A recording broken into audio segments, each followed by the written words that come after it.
आपने कभी ये नोटिस किया है कि किया मोटर्स की शोरूम के बगल में टाटा मोटर्स, Hyundai या फिर मारुति सुजुकी का शोरूम तो मिलेगा ही मिलेगा। चलो कपड़े की बात करते हैं। ऑफलाइन वर्ल्ड में अगर क्लोथिंग स्टोर में कभी शॉपिंग करने गए हो तो आप ये नोटिस करना कि एक क्लोथिंग स्टोर के बगल में मल्टीपल क्लोथिंग स्टोर्स तो दिख ही जाएंगे। लॉजिकली तो एक बिजनेस को अपने कॉम्पिटिटर की लोकेशन से दूर जाके अपनी शॉप सेटअप करनी चाहिए ताकि उसको नए कस्टमर्स मिल सके, लेकिन रियल लाइफ में ऐसा नहीं होता है। इंडिया की चांदनी चौक के मार्केट से लेके दुनिया के किसी भी मार्केट में चले जाओ, ये फेनोमेनन कॉमन है। वेजिटेबल वेंडर्स सारे एक साथ बैठते हैं तो बन गई सब्जी मंडी। फ्लावर्स की सारी शॉप एक साथ सेटअप होती है तो बन गई फूल मंडी। आपके अपने शहर में देखना, अगर जहां पर भी तनिष्क ज्वेलर्स की शॉप है वहां पर आपको TGB, Malabar gold, Chetmani jewellers या आपका लोकल ज्वेलरी शॉप वेंडर तो मिल ही जाएगा। सेम फेनोमेनन होती है इलेक्ट्रॉनिक शोरूम के साथ। अगर एक इलेक्ट्रॉनिक शोरूम देखोगे तो उसके अगल बगल आप मल्टीपल इलेक्ट्रॉनिक शोरूम्स को पाओगे। सेम चीज हार्डवेयर स्टोर के साथ होता है और दुनिया में जितनी भी कमोडिटीज बिकती है ऑफलाइन वर्ल्ड में, ये सेम फेनोमेनन रिपीट होती है। ऐसा क्यों होता है, कभी सोचा है? चलो ऑफलाइन वर्ल्ड से निकलकर ऑनलाइन शॉपिंग की तरफ चलते हैं। आप ये नोटिस करोगे कि सितंबर से नवंबर के बीच में ही सारे बड़े ई कॉमर्स अपना सेल फेस्टिवल रखते हैं। Amazon great Indian festival, Flipkart big billion day, Myntra end of reason sale और मीशो जैसे बड़े ई कॉमर्स भी इन्हीं 3 महीने के बीच में अपना सेल फेस्टिवल होस्ट करते हैं। ऐसा क्यों होता है? अगर आज तक नहीं सोचा है तो अब सोचने पर मजबूर हो जाओगे। सोचो कि ऐसा क्यों होता है। ये कोई इत्तेफाक नहीं है, इसके पीछे इकोनॉमिक्स की एक बहुत बड़ी थ्योरी है। जिस इकोनॉमिक थ्योरी की मैं बात कर रहा हूं उसका नाम है गेम थ्योरी। और इस गेम थ्योरी की एक स्पेसिफिक कैटेगरी है जिसका नाम नैश इक्विलिब्रियम है। नैश इक्विलिब्रियम है जिसमें छिपा है इस सवाल का जवाब। काफी भारी, कॉम्प्लिकेटेड और बड़ी बातें हो गई, लेकिन आप में से किसी को भी घबराने की जरूरत नहीं है क्योंकि मैं यहां बैठा हूं जो इन बड़े और कॉम्प्लिकेटेड टॉपिक्स को तोड़कर एकदम सिंपलिस्टिक और सरल भाषा में समझाएगा।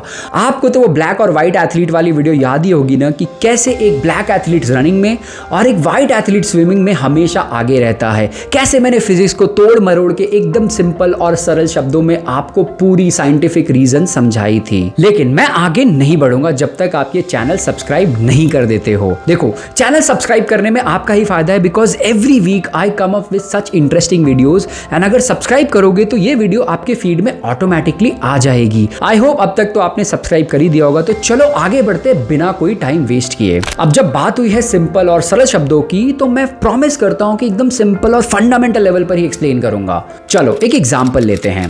मान लो कि एक एरिया है जहां पर कोई भी क्लोथिंग स्टोर अवेलेबल नहीं है। 2 यंग एंटरप्रेन्योर्स को ये आइडिया आता है और उन्होंने ये अपॉर्चुनिटी आइडेंटिफाई करी। दोनों निकल पड़े उस एरिया में अपनी अपनी इंडिविजुअल क्लोथिंग स्टोर सेटअप करने के लिए। अब दोनों एंटरप्रेन्योर्स ने अपनी शॉप एरिया के बिल्कुल ऑपोजिट एंड पे लगाए, जिससे 50-50% ऑफ कस्टमर्स दोनों शॉप्स को मिल गए। दोनों खुश। लेकिन शॉप ए को अब और तेजी से ग्रो करना है, 50% मार्केट से भी ज्यादा कैप्चर करना है। तो शॉप ए क्या करेगा? शॉप ए अपनी दुकान उठाकर धीरे धीरे शॉप बी की तरफ बढ़ना स्टार्ट करेगा और लाकर सेंटर ऑफ द एरिया में अपनी शॉप सेटअप कर लेगा, जहां पर 50% उसके पुराने कस्टमर्स और अब 25% शॉप बी के कस्टमर्स मिला के टोटल 75% कस्टमर शॉप ए के हो गए और शॉप बी के पास बच गए सिर्फ और सिर्फ 25% कस्टमर। अब इसमें शॉप बी क्या करेगा? शॉप बी के पास कोई और ऑप्शन नहीं है, वो अपनी शॉप उठाकर सीधा शॉप ए के बगल में यानी कि सेंटर ऑफ एरिया में लाकर सेटअप कर देगा, ताकि जो कस्टमर्स उसने लूज किए वो कस्टमर्स गेन कर सके और धीरे धीरे शॉप ए और शॉप बी दोनों 50-50% कस्टमर्स पर वापस आ जाएंगे। यह है नैश इक्विलिब्रियम का एक बेसिक सा एग्जांपल, यानी कि संतुलन बनने का एक बेसिक सा एग्जांपल। ये जो नैश इक्विलिब्रियम मैंने अभी अभी एक्सप्लेन किया, ये कोई आर्टिफिशियली क्रिएटेड फेनोमेनन नहीं है।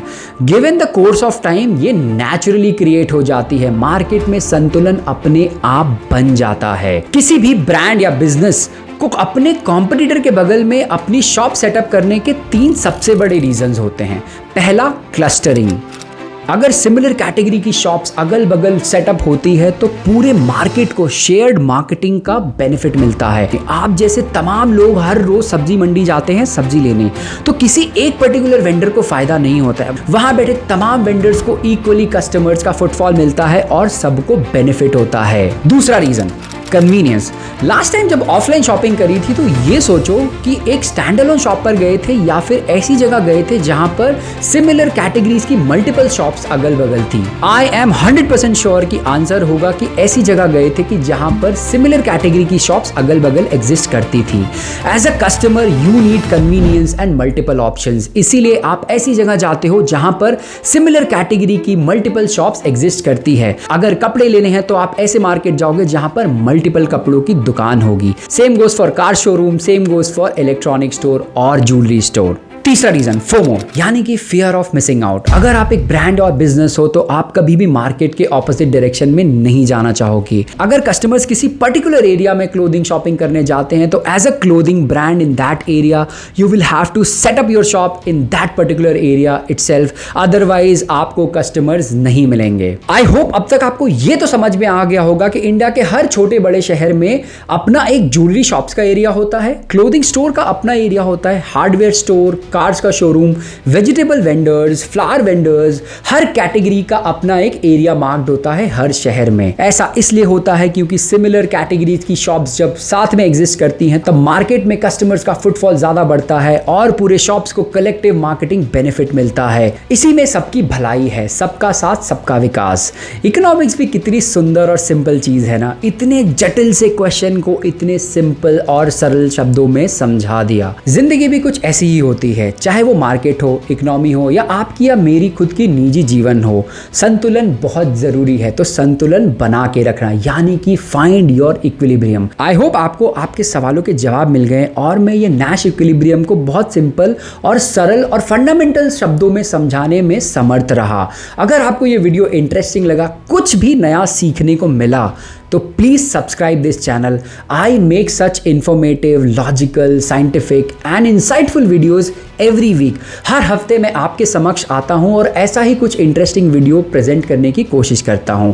आगे भी ऐसी वीडियोस आपके फीड में डायरेक्टली आ जाए, इसलिए subscribe this channel. Thank you.